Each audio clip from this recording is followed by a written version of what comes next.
Hey guys, it's Rachel and welcome to my channel.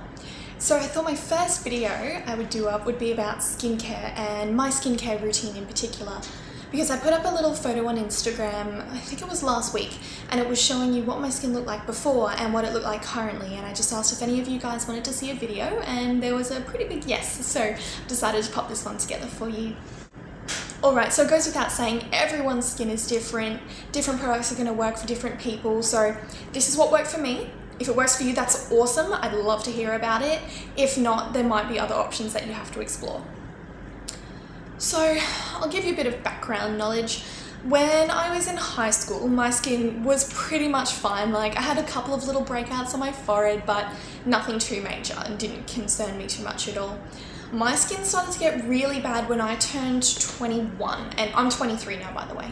So it started to break out, and it would have been like along the tops of my cheeks, and then it would move to my chin, and then it would move to my forehead, and it was just moving all around the place. Eventually, it decided it wanted to settle on my cheeks. And so I was getting breakouts all along my cheeks and along my jaw. So they were painful, like, you know, sensitive areas of skin, and there was big bumps coming through and they were red, and it got to the point where it looked like this. And I've managed to calm it down and it's a lot better now. So when I'm not wearing makeup, it's more like this now. Alright, so what I ended up doing, if you saw my blog post a couple of months ago, you would see that my housemate suggested me a brand called Murad, and that was really great at the time. Like, it cleared my skin up and it did a good job of preventing new breakouts. But I noticed that the longer I was using it, the stranger the texture of my skin became. Like, I would like my skin to look supple and fresh, and it was starting to dry it out, and I was starting to look like a flaky, like dried out goldfish. I don't know, it was just, you know, skin, and it was yuck. Like, don't go there. If your skin is naturally more on the drier side, just don't use products that are going to dry it out even more. Obviously, learnt my lesson. And you know, it was still clear though. And when I went to Thailand with Bo, if you've ever been there, you know how humid it is, and that humidity, it just busted my skin out all over again. It's like I had never been through the whole years and years of trial and error of like cleansing, toning, moisturizing, the Murad products, everything.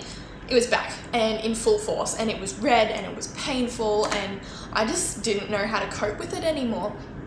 And I don't know about you, but I tended to find that when my skin was bad, my confidence was completely gone, like squat, nothing there. And I don't know if it was just me again, but whenever I went to talk about it with someone, I'd actually start to get really upset. And I think it's because it's something that's not completely in your control. Like, you'd like to think it is. I mean, it's your skin on your body, but it's not. I mean, it's how your skin's reacting to something, or it's not getting a nutrient that it needs, or just any of those sorts of things. And I think for that kind of problem, you have to fix it from the inside out. So Bo had told me how he used to be on Roaccutane, and I started doing some research into that because I tried taking the pill for my skin, and that went really badly. Like, I was psycho. I was so insane. Like, one moment I'd be like crazy, like yelling, and then the next I'm like crying, and I couldn't get out of bed for days. I'm pretty sure I called in sick like 3 days in a row at one point. I couldn't do anything, so I stopped taking that because I just couldn't function. I couldn't live, I couldn't work, nothing. And people would say it would get better, but it wasn't getting any better, so I just decided to stop taking that. And then I was looking into Roaccutane and other products that you can take for your skin, just to see if they would help me out a little bit. And I started to read, you know, all the side effects, because obviously I want to know what I'm going to be putting into my body. And a lot of them were saying side effects are depression, anxiety, and if it lists that in a side effect, I cannot take it, because it will happen to me. I don't know if I'm just genetically predisposed to it, but if it lists that as a side effect, I will 100% guarantee that I'm going to get it. So I couldn't take those, and I decided to look into a more natural method that I think would suit me better. So, funny thing is, I was doing some research and I found my holy grail, vitamin A. And what I basically started doing, now keep in mind you can take too much vitamin A. So I would take 1 in the morning, and one at night, if I remembered. So I try to do that every single day, and after the first week, my skin was calmer and it wasn't hurting so much anymore. After 3 to 4 weeks, I was getting no more breakouts, and my scars had actually started reducing as well.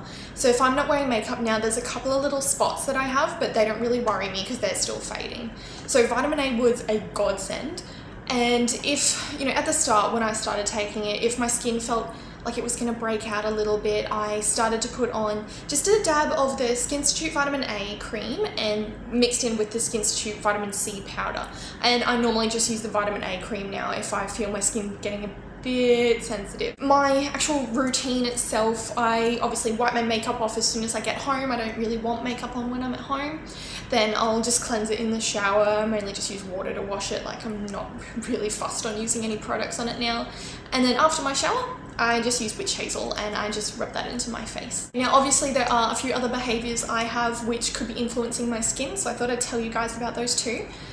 Where I live, it's really hot most of the year, so I drink about 3 or 4 liters every day. I know that can seem like a lot, but if you've got like a big bottle of water, like where's mine? That. Like I have this everywhere, or something of the equivalent size to it. And that just helps me to track my water intake because I know how big the water bottle is. I know how much more I have to have for the rest of the day. So I like to avoid sugar as much as possible and just eat really healthy. And I think they're important because once you start to treat yourself from the inside, your body will start to repair itself from the outside.